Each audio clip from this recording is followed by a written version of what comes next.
ഒരു ടാങ്കിലേക്ക് രണ്ട് പൈപ്പുകളുണ്ട്. എ എന്ന പൈപ്പ് തുറന്നാൽ 15 മിനിറ്റ് കൊണ്ടും ബി എന്ന പൈപ്പ് തുറന്നാൽ 10 മിനിറ്റ് കൊണ്ടും ടാങ്ക് നിറയും. എങ്കിൽ ഈ രണ്ട് പൈപ്പുകളും ഒരുമിച്ച് തുറന്നാൽ ടാങ്ക് നിറയാൻ എത്ര സമയമെടുക്കും? ഓക്കെ അല്ലേ? അപ്പോൾ നമുക്ക് കണ്ടുപിടിക്കേണ്ടത് എന്താ? ഈ രണ്ട് പൈപ്പുകൾ ഒരുമിച്ച് തുറന്നാൽ ടാങ്ക് നിറയാൻ എത്ര സമയമെടുക്കുന്ന നോക്കി. ടാങ്കിലേക്ക് രണ്ട് പൈപ്പുകളുണ്ട്. എടാ, എ എന്ന പൈപ്പ് തുറന്നാൽ എത്ര മിനിറ്റ് കൊണ്ട് ടാങ്ക് നിറയുന്നത്? 15 മിനിറ്റ് കൊണ്ട് ടാങ്ക് നിറയും. അതുപോലെ തന്നെ ബി എന്ന പൈപ്പ് തുറന്നാൽ എത്ര മിനിറ്റ് കൊണ്ട്? 10 മിനിറ്റ് കൊണ്ട് ടാങ്ക് നിറയും. അങ്ങനെയാണെങ്കിൽ നമ്മൾ എയും ബിയും ഈ രണ്ട് പൈപ്പുകൾ ഒരുമിച്ച് അങ്ങ് തുറന്നു വിടുകയാണ്. എങ്കിൽ എത്ര മിനിറ്റ് കൊണ്ട് ടാങ്ക് നിറയുമെന്ന് കണ്ടുപിടിക്കാൻ എന്ത് ചെയ്താൽ മതി? നമ്മളൊരു ഫോർമുല അപ്ലൈ ചെയ്യാണ്. എന്താണ്? A B divided by A plus B. നമ്മുടെ ഫോർമുല എന്താണ്? A B divided by A plus B. ഇവിടെ എയും ബി ആയിട്ട് എടുക്കേണ്ടത് എന്ത് തന്നെയാണ്? നമുക്ക് തന്നിരിക്കുന്ന രണ്ട് സമയങ്ങൾ. എ ആയിട്ട് എടുക്കേണ്ടത് 15നെയും ബി ആയിട്ട് എടുക്കേണ്ടത് 10നെയും. ഫോർമുലയിൽ കൊടുക്കുമ്പോൾ 10 ഗുണം 15 divided by A plus B എന്താണ്? 15 പ്ലസ് 10 എത്രയാണ്? 25 ഈക്വൽ ടു 10 പ്ലസ് 15 150.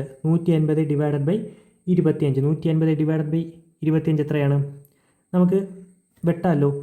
6 ഗുണം 25 150. അപ്പോൾ നമ്മുടെ ഉത്തരം എത്രയാണ്?